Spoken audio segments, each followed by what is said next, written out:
وأحسن منك لم تر قط عيني، وأجمل منك لم تلد النساء.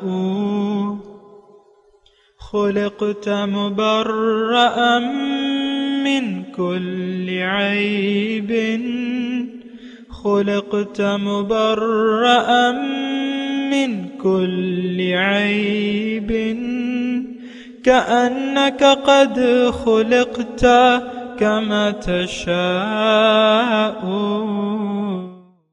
كتاب أنزلناه إليك مبارك ليدبروا آياته وليتذكر أولو الألباب.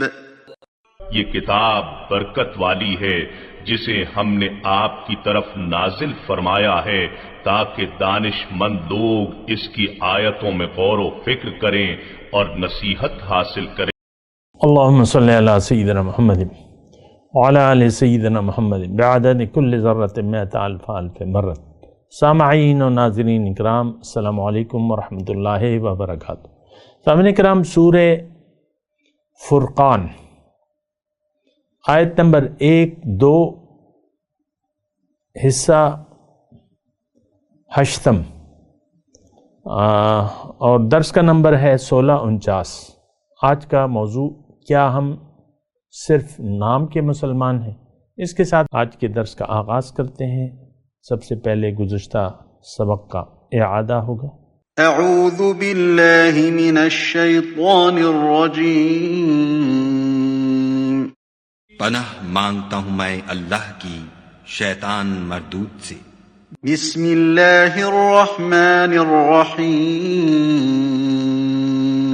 شروع اللہ کے نام سے جو بڑا مہربان نہایت رحم والا ہے۔ تبارک الذی نزل الفرقان علی عبده لیکون للعالمین نذیرا۔ وہ خدائے عز و جل بہت ہی بابرکت ہے جس نے اپنے بندے پر قرآن نازل فرمایا تاکہ اہل عالم کو ہدایت کرے۔ الذي له ملك السماوات والأرض ولم يتخذ ولدا ولم يكن له شريك في الملك وخلق كل شيء فقدره تقديرا۔ وہی کہ آسمانوں اور زمین کی بادشاہی اسی کی ہے، اور جس نے کسی کو بیٹا نہیں بنایا اور جس کا بادشاہی میں کوئی شریک نہیں، اور جس نے ہر چیز کو پیدا کیا پھر اس کا ایک اندازہ ٹھہرایا۔ سامعین اکرام، سورہ فرقان آیت نمبر 1، تبارک الذی نزل الفرقان علی عبدہ لیکون للعالمین نذیرا۔ بڑی برکت والی ہے وہ ذات جس نے نازل کیا ہے فرقان اپنے بندے پر تاکہ وہ تمام جہانوں والوں کے لیے ڈر سنانے والا ہو جائے۔ الذی لہ ملک السماوات والارض، اللہ وہ ذات ہے جس کے لیے بادشاہی ہے، بادشاہت ہے اس کے لیے آسمانوں اور زمین کی۔ ولم یتخذ ولدا، اس نے کوئی بیٹا نہیں بنایا۔ ولم یکن لہ شریک فی الملک، اور بادشاہی میں اس کا کوئی شریک نہیں ہے۔ وخلق کل شیء، اور ہر چیز کو اس نے پیدا فرمایا۔ فقدرہ تقدیرا، اور ہر چیز کے لیے ایک اندازہ مقرر کر دیا۔ سامعین اکرام، ہم سمجھنے کی کوشش کر رہے ہیں سورہ فرقان کے ابتدائی آیات کو۔ گزشتہ سبق ہمارا مشتمل تھا وَلَمْ يَكُنْ لَهُ شَرِيكٌ فِي الْمُلْكِ۔ بادشاہ اکیلا ہے، وہ ساری طاقت ساری قوت کا مالک ایک ہے اور وہ اللہ ہے۔ اور نہ صرف یہ کہ وہ بادشاہ ہے بلکہ وہ خالق بھی ہے، مالک بھی ہے۔ یہاں آپ کے دنیا کے بادشاہ تو مالک تو نہیں ہوتے، کچھ عرصے کے لیے آ جاتے ہیں، پھر کوئی گولی مار دیتا ہے تو چلے جاتے ہیں۔ اللہ نہیں، اللہ ایسا نہیں ہے، اللہ سچا بادشاہ ہے، مالک ہے، خالق ہے، مالک ہے، رب ہے، پروردگار ہے، بنایا ہے، اور اب بھی تمام اختیارات اسی کے پاس ہیں۔ تمام قوت کا مالک اب بھی ہے، دنیا میں آج بھی اس کا حکم، یعنی جو دیکھیں ایک تو وہ ہے کہ جس میں اس نے ہمیں اختیار دیا ہے، اس کے علاوہ تو بادشاہی اسی کی ہے۔ اس وقت تمام کائنات اسی کے حکم سے رواں دواں ہے، ہر چیز میں اس کا حکم جاری ہے، یہ بات نوٹ کر لیں۔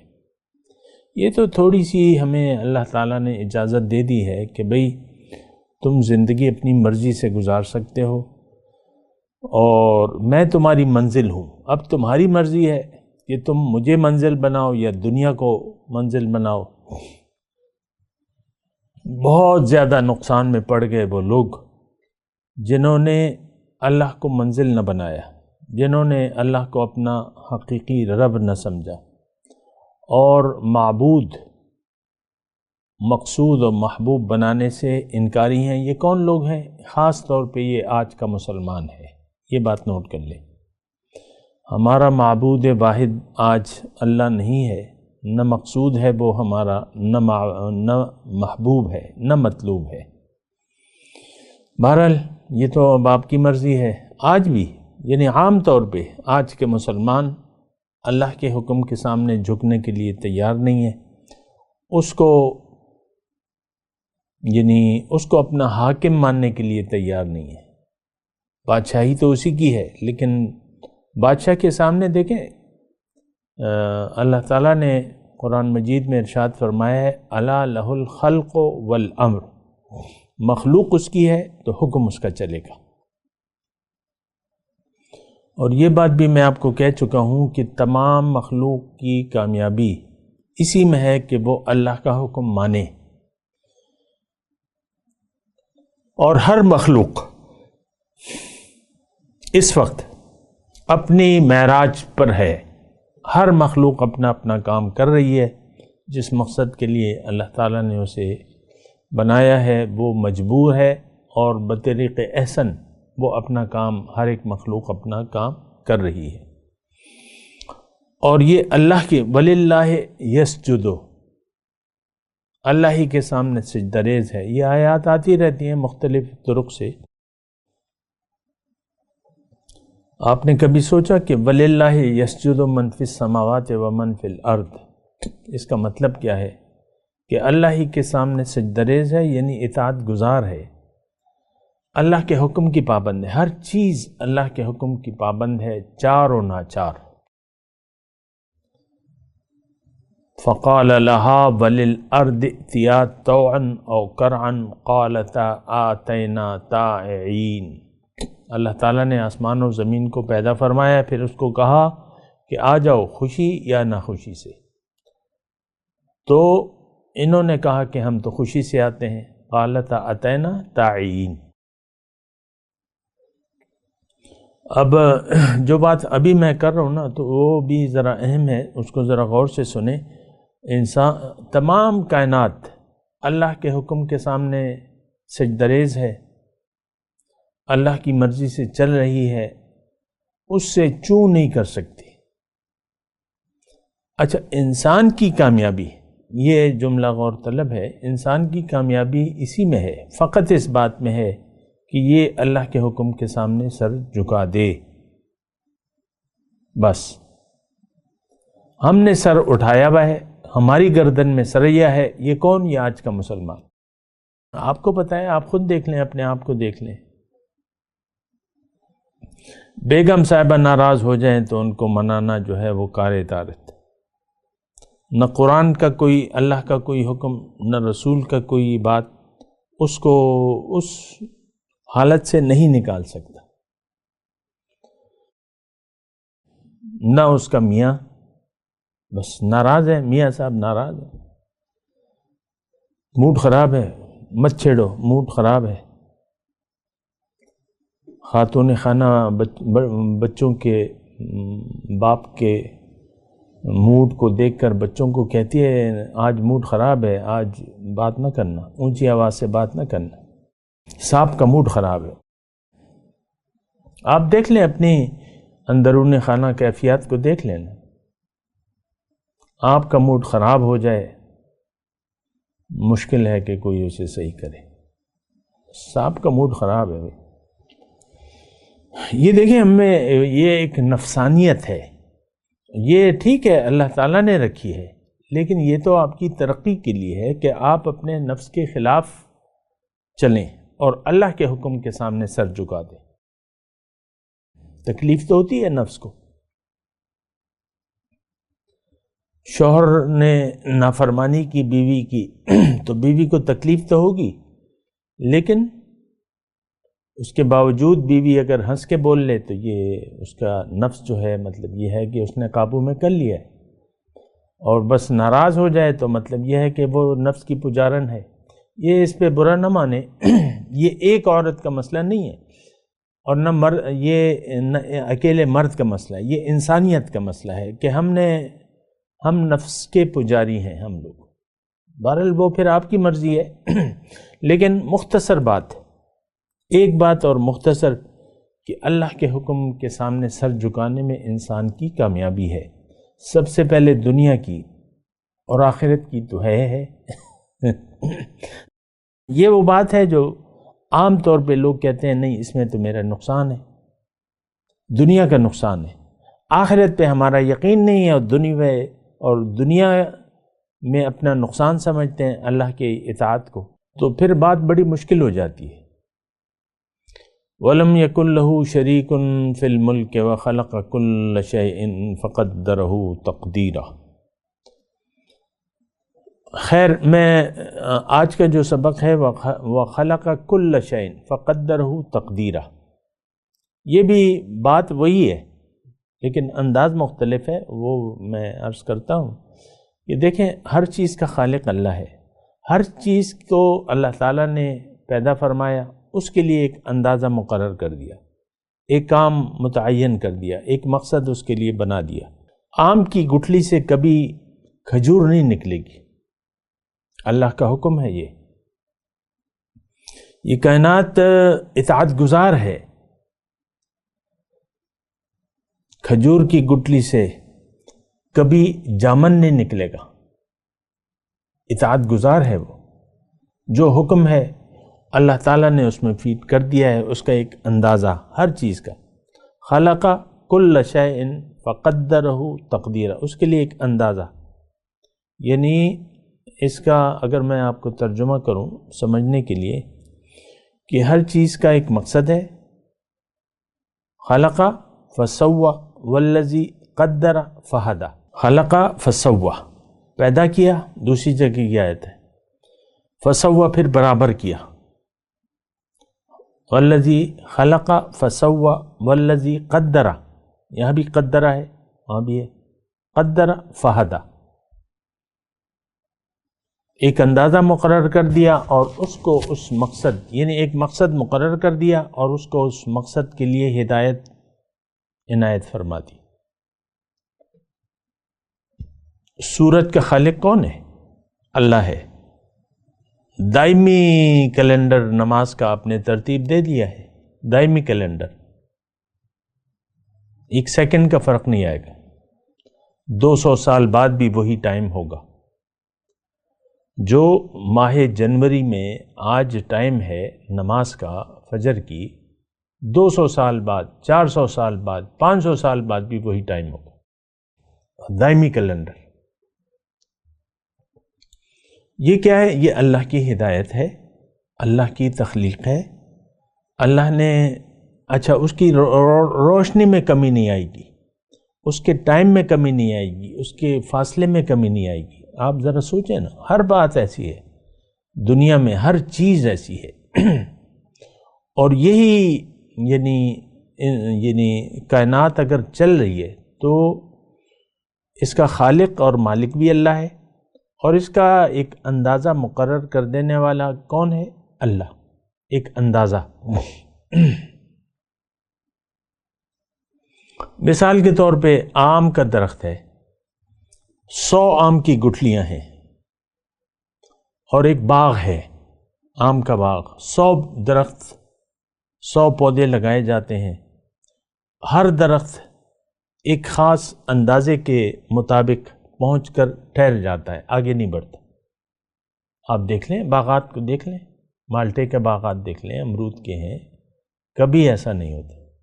گندم کی فصل کو دیکھ لیں، ایک خاص اندازہ اس کے لیے اللہ تعالیٰ نے مقرر کر دیا ہے، اتنا تم نے بڑا ہونا ہے۔ بیجوں کی اقسام ہیں، اس سے تو کوئی وہ فرق نہیں ہے، لیکن بس اس اندازے سے فصل بڑی ہوتی ہے، اپنا کام کرتی ہے، پھل دیتی ہے گندم کی، اس سے آگے نہیں بڑھتی ہر چیز۔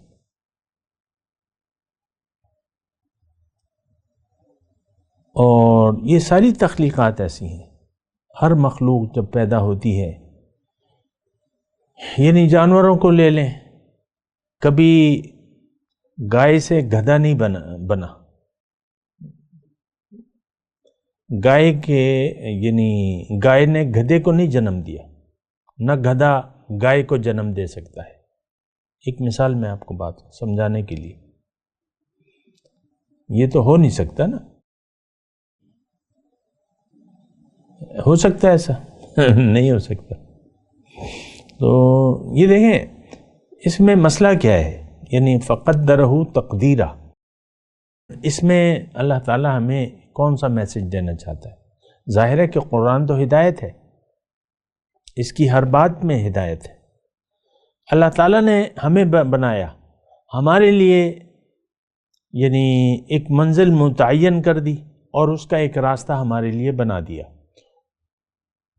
ہمیں بنایا اپنے لیے، پیدا ہو کے ہم نے چلنا ہے اللہ کے راستے پر، اللہ کو منزل بنا کے، تو اب یہاں پر اختیار دے دیا اللہ تعالیٰ نے۔ اللہ تعالیٰ نے ہمیں بنا دیا، لیکن یہ اس کو ذرا سیریس لیں اس بات کو۔ اللہ تعالیٰ نے ہماری کامیابی کا ایک راستہ متعین کر دیا ہے، اور وہ ہے سیدھا راستہ۔ سیدھا راستہ کیا ہے؟ دین اسلام۔ دین اسلام کیا ہے؟ زندگی گزارنے کا طریقہ، اخلاق کیسے ہوں گے آپ کے۔ ایک آدمی آئے امی عائشہ کے پاس، پوچھا امی جان کیا طریقہ تھا، کیف کان خلق رسول اللہ صلی اللہ علیہ وسلم، حضور صلی اللہ علیہ وسلم کی زندگی گزارنے کے کیا اخلاق تھے، کیسا تھا ان کا خلق کیا تھا۔ امی جان نے واپس سوال کیا سائل سے، اما قرأت القرآن، اے سائل کیا تم نے قرآن نہیں پڑھا ہے؟ پڑھا ہے۔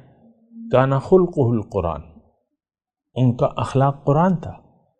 تو قرآن جو ہے ہماری کامیابی کا طریقہ ہمیں بتاتا ہے، خود قرآن میں لکھا ہے ان ھذا القرآن یہدی للتی ہی اقوم، قرآن انسان کو سب سے زیادہ سیدھا راستہ بتاتا ہے۔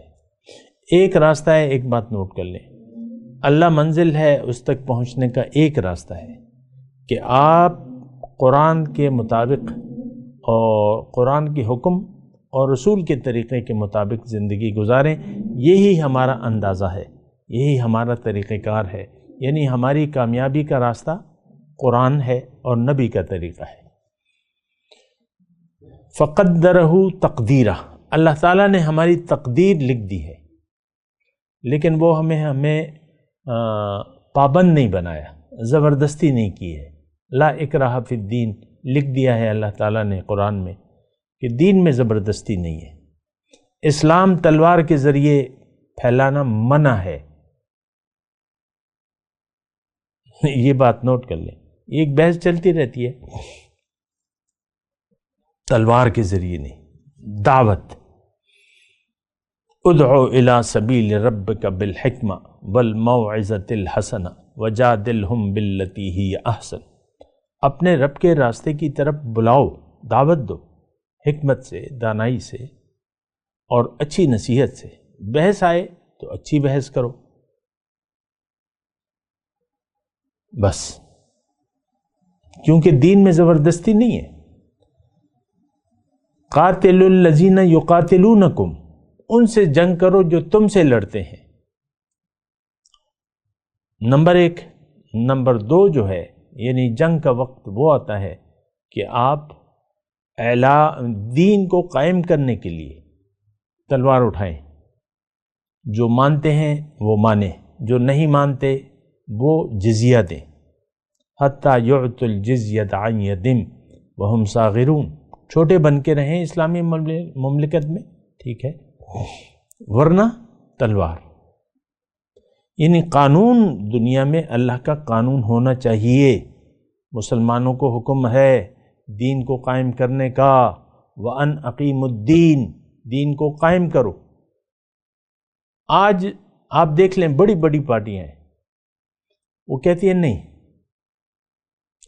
یہ ہم اس کے لیے جد و جہد نہیں کریں گے. اور میں کھلے طور پہ آپ کو کہتا ہوں کہ آپ نیت تو رکھیں، ہونا چاہیے. یعنی دیکھیں حضور صلی اللہ علیہ وسلم جب مکے میں تھے، جماعت نہیں تھی، جماعت بن رہی تھی، احکامات بھی نہیں تھے، تو لڑنے کا حکم نہیں تھا. پھر مدینے میں جب گئے تو یعنی جو کافر تھے وہ لڑنے کے لیے تیار تھے، تو لڑنے کا حکم آ گیا. قاتلوا الذین یقاتلونکم اذن للذین یقاتلون بانہم ظلموا وان اللہ علی نصرہم لقدیر. لیکن مکے پہ کیوں حضور صلی اللہ علیہ وسلم نے حملہ کیا؟ اور جب وہ ہو گیا غزوہ احزاب، اس کے بعد حضور نے کیا فرمایا؟ اب یہ ہم پہ نہیں چڑھائی کریں گے، ہم ان پر چڑھائی کریں گے. مکے پہ اللہ تعالیٰ نے دین قائم کرنے کے لیے چڑھائی کی، اور وہاں لڑائی نہیں ہوئی. پھر حضور نے عفو عام کہہ دیا، معافی دے دیا. لا تثریب علیکم اليوم. دیکھیں قتال کی ضرورت نہیں ہے، اگر لوگ مان جائیں، اپنے اپنے گھروں میں رہیں. حضور صلی اللہ علیہ وسلم تشریف لائے. ابو سفیان جو اس وقت مسلمان ہو گئے تھے، بہرحال وہ تو تاریخ کا حصہ ہے، آپ دیکھ سکتے ہیں. لیکن کیا ہوا؟ حضور نے جنگ نہیں کی. بس حالات ایسے حضور نے پیدا فرما دیے، اور اللہ تعالیٰ کے حکم سے حکمت ایسی کہ حرم کعبہ میں جنگ کی نوبت نہیں آئی. ورنہ ہو سکتی تھی جنگ، لیکن جنگ نہیں فرمائی، پسند نہیں کی، اور بالکل بغیر لڑے جو ہے اللہ تعالیٰ نے. تو لیکن میں آپ کو یہ کہہ رہا ہوں کہ حضور نے چڑھائی کی. پھر اگر صحابہ کرام پھیلے ہیں، کیوں پھیلے ہیں؟ اعلاء کلمۃ الحق کے لیے، اللہ کے دین کو غالب کرنے کے لیے. آج بھی وہی میں آپ کو یہ بتا رہا ہوں. میری عمر جتنی بھی ہے اللہ تعالیٰ کو معلوم ہے، لیکن میں یہ بات آپ کو نوٹ کرا کے جا رہا ہوں. دنیا میں اسلام کا غلبہ ہم نے کرنا ہے. نیکی کی دعوت اور برائی سے روکنا، یہ تو یعنی اللہ نے یہ ہمارے لیے ایک ترتیب بنا دی ہے. حضور نے فرمایا ہے کہ لا تأمرن بالمعروف ولا تنہون عن المنکر. تم نیکی کا حکم دو گے اور برائی سے روکو گے. اللہ تعالیٰ نے کیا کہا؟ وَلْتَكُمْ مِنْكُمْ أُمَّةٌ يَدْعُونَ إِلَى الْخَيْرِ. تم میں سے ایک امت ایسی ہونی چاہیے جو نیکی کی دعوت دے اور برائی سے روکے. تو دیکھیں اللہ کو، باقی تو کام اللہ کے ہیں، فیصلے اللہ کے ہیں، لیکن ہم نے جذبہ تو رکھنا ہے. اور اس کی بنیاد کیا ہے؟ اس کی کافی بنیادیں ہیں. وَقَاتِلُوهُمْ حَتَّى لَا تَكُونَ فِتْنَةٌ وَيَكُونَ الدِّينُ كُلُّهُ لِلَّهِ. ان سے لڑو یہاں تک کہ فتنہ باقی نہ رہے اور دین سارے کا سارا اللہ کا ہو جائے. آج ہم نے مسلمان نہیں ہے تو لڑے گا کیا؟ لڑے گا کون؟ بات تو یہ بھی ہے. وَقَاتِلُوهُمْ حکم ہے مسلمانوں کو. آج کل تو ہم نے باطل کی حکومت تسلیم کر لی ہے، باطل کے سامنے سر جھکا دیا ہے. یہ تو الگ مسئلہ ہے کہ اب مسلمان رہا نہیں ہے، لیکن میں تو اللہ تعالیٰ کی توفیق سے اور اس کے حکم سے لوگوں کو جگا رہا ہوں. جب بھی ہو میں ان کا ساتھی ہوں. جو بھی اللہ کے دین کو غالب کرنے کے لیے نکلیں گے تو میں ایک سپاہی کی حیثیت سے اس میں شامل ہوں گا، اس لشکر میں. بہرحال میں آپ کو کلیئر بات کہہ رہا ہوں کہ یہ نہیں ہے کہ بس یہ تو اقوام متحدہ ہے اور دوسرے نہیں، ایسی کوئی بات نہیں ہے. فتنے کو ختم کرنا ہے. وَيَكُونَ الدِّينُ كُلُّهُ لِلَّهِ، اور دین سارے کا سارا اللہ کا ہو جائے. یہ ایک جذبہ تو ہو، آپ آغاز تو کریں، لوگوں کو دعوت تو دیں. تو وہ تو اللہ تعالیٰ کی توفیق سے میں آپ کو کہہ رہا ہوں، اور میں آپ کو ہاتھ توڑنے کا نہیں، ہاتھ اٹھانے کا کہہ رہا ہوں. لیکن جب موقع آئے اور آپ میں اتنی صلاحیت ہو، وَأَعِدُّوا لَهُم مَّا اسْتَطَعْتُم مِّن قُوَّةٍ وَمِن رِّبَاطِ الْخَيْلِ تُرْهِبُونَ بِهِ عَدُوَّ اللَّهِ وَعَدُوَّكُمْ. تو بہرحال اس کی اپنی وہ ہے، بغیر سوچے سمجھے، بغیر ایک جماعت پیدا کیے. آج کابل میں کیا ہو رہا ہے؟ آج کی میں تاریخ بتا رہا ہوں کہ مسلمان لوگ موجود نہیں ہیں اور وہ تلوار کے زور سے غالب آ گئے. جو طالبان ہیں تلوار کے زور سے غالب آ گئے. تلوار ہی ہے. اب کوئی ہر ایک ڈر رہا ہے، مسلمان بھاگ رہے ہیں جو نام کے مسلمان ہیں، اور وہ بھی یہ ہے کہ یعنی زبردستی تو اسلام میں نہیں ہے. مسلمانوں پہ آپ نے حکومت قائم کرنی ہے. بہرحال میں اس کی تفصیل میں نہیں جاتا، لیکن مسلمان ہے نہیں تو حکومت تو کاہے پہ کس پہ کریں گے؟ یہ تو ایک جماعت ہو. دیکھیں حضور صلی اللہ علیہ وسلم کا اسوہ کیا تھا؟ وہ آئے، ان کو بادشاہت کی آفر تھی، انہوں نے قبول نہ کی. نہیں، طریقہ نہیں ہے. مصطفی انقلاب کا طریقہ یہ ہے کہ آپ ایک جماعت قائم کریں، ایک جماعت بن جائے اور وہ پھر اپنا کام کرے. اس کی اپنی شرائط ہیں، طریقہ ہے. تو بہرحال میں آپ کو یہ کہہ رہا ہوں، خلق کل شیء فقدرہ تقدیرا. اللہ تعالیٰ نے ہر چیز کو پیدا فرمایا، مختصر بات، اور ہر چیز کی کامیابی کے لیے ایک اندازہ مقرر کر دیا. میرے خیال میں آپ سمجھ گئے ہوں گے، سمجھنا چاہیے کہ ہر چیز کی کامیابی کا راز جو ہے اس کی پیدائش میں چھپا ہوا ہے. اب جہاں تک ہمارا تعلق ہے اس سے تو ہمارا بھی وہ ہے کہ بھئی ہمارا راستہ کیا ہے، تو وہ راستہ اسلام ہے. ان الدین عند اللہ الاسلام. زندگی گزارنے کا طریقہ صرف اسلام ہے. من یبتغی غیر الاسلام دینا فلن یقبل منہ. جو اسلام کے ماں سوا اور طریقے اپنائے گا اس سے قبول نہیں ہوگا. اسلام واحد اللہ کا حکم، اور اسلام دیکھیں اس میں تفریقہ بازی کی ضرورت ہی نہیں ہے. ہم نے تو بنا اسلام کی قبول کیے آپس میں لڑ رہے ہیں، جھگڑ رہے ہیں، ایک دوسرے پر کفر اور شرک کے فتوے ہیں، اور بس چھوٹی چھوٹی باتیں ہیں، بس اس پہ لڑ رہے ہیں. اسلام کا تو نام ہی نہیں ہے، ایک نام ہے بس. اسلام کا صرف نام ہے، اور پھر ہم نے ٹولیاں بنا لی ہے، تم کافر، تم مشرک، تم کافر، تم مشرک. بہرحال دیکھیں، سوچیں، اور میں تلاوت کرتا ہوں، میرے ساتھ دہرائیے. اعوذ باللہ من الشیطان الرجیم. بسم اللہ الرحمن الرحیم. تبارک الذی نزل الفرقان علی عبدہ لیکون للعالمین نذیرا.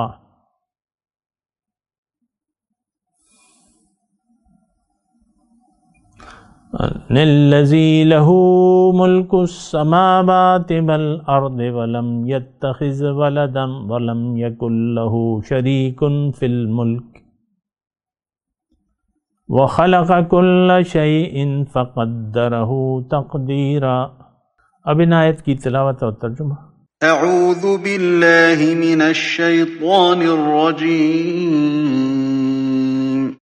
پناہ مانگتا ہوں میں اللہ کی شیطان مردود سے۔ بسم اللہ الرحمن الرحیم شروع اللہ کے نام سے جو بڑا مہربان نہایت رحم والا ہے۔ تبارک الذی نزل الفرقان على عبده لیکون للعالمین نذیرا۔ وہ خدا عز و جل بہت ہی بابرکت ہے جس نے اپنے بندے پر قرآن نازل فرمایا تاکہ اہل عالم کو ہدایت کرے۔ الذي له ملك السماوات والأرض ولم يتخذ ولدا ولم يكن له شريك في الملك وخلق كل شيء فقدره تقديرا۔ وہی کہ آسمانوں اور زمین کی بادشاہی اسی کی ہے، اور جس نے کسی کو بیٹا نہیں بنایا، اور جس کا بادشاہی میں کوئی شریک نہیں، اور جس نے ہر چیز کو پیدا کیا پھر اس کا ایک اندازہ ٹھہرایا۔ اس کے ساتھ ہی آج کے درس کا وقت اختتام کو پہنچا۔ اگلے درس میں انشاءاللہ ملاقات ہوگی۔ وآخر دعوانا ان الحمد للہ رب العالمین۔ مولاي صل وسلم دائما ابدا على حبيبك خير الخلق كلهم